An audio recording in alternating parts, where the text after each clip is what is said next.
DHL is probably the biggest courier company in the world, the most impressive courier company in my opinion.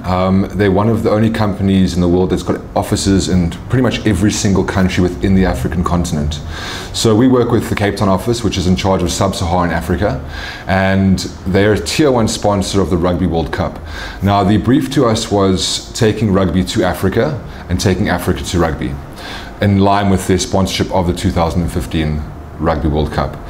They had already established a tour that they're going to take through 45 African countries, where they'd be running rugby coaching clinics in various countries and teaching the game to people in those areas. We wanted to add, or the client wanted us to add something more interesting, more viral, more engaging to the campaign. Not that those coaching clinics were not engaging, but something to share with the rest of the world and with the other countries so they knew what was coming. So the idea was that with limited budget, TV was definitely out and so was radio. Also in terms of the timings, the fact that we'd be in a new country every single week. You can imagine the challenge around having to get things approved, get things on air, and of course dealing with various African countries can be quite challenging. The only option really was YouTube. Okay, so the big idea was that if we could take a team of content creators on this journey, shoot content, send content back to South Africa, complete the edit over here, then upload that to YouTube and share that with the world using YouTube, it'd be a fantastic idea. But the question was, how does this content become engaging? You can't just film a caravan of vehicles driving through Africa. So what we decided to do was pass a rugby ball, a single rugby ball, from Cape Town all the way to London through these 45 countries, and then tell the stories of the people and the places in between here and there. So the campaign kicked off in September, and we've been to, I think, about 6 or 7 countries so far. Well, there's 6 or 7 country content available so far. It's a really intense project because of the timelines and the resources and infrastructure we have to deal with. So on a weekly basis, these guys are driving between 10 to 14 hours a day because they have to get to a destination to set up the rugby coaching clinic. In amongst that, there's writing of daily blogs, there's taking of photographs, and there's filming of content. So these guys have to pack lightly. Of course, there's lots of concern around having heavy cameras in Africa and what that means at border posts. You can't use drones, there's a whole bunch of limitations.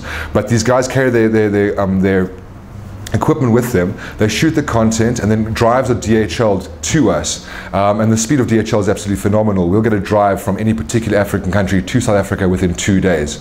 Once we receive the footage, we then edit it over here in South Africa, we grade it, we get it approved by client, and it goes online. The idea is that at the end of the campaign we'll have this beautiful montage of video footage where this ball's successfully passed from person to person across 45 African countries, and it's being passed by incredible people that have never seen a rugby ball in their life. Maasai warriors, people who own vet cook shops, you know, guys who have bicycle shops, people who work on Lake Malawi catching fish. Every episode sort of shows stories of people in terms of their interpretation of rugby, or how they're succeeding as an entrepreneur within Africa, or what they believe Africa is all about, and of course, you know, shots of them passing the rugby ball. This is then uploaded to YouTube. And we then use YouTube Media, Google AdWords, to try and optimize the content as best as possible, get the lowest cost per view for the client as possible, and get this content shared by the world. We're currently streaming in about 172 countries worldwide, and we're getting cost per views of phenomenal rates. In Europe, for instance, we're getting cost per views of around 40 South African cents. In Africa, we're getting a cost of around 7 South African cents. Phenomenal rates. In fact, YouTube Ireland have confirmed that these are the best rates they've seen in South Africa. Our weekly spend is about 80,000 Rand. For that 80,000 Rand, we're getting about 450, 470,000 views a week, okay? So it's really, really good results.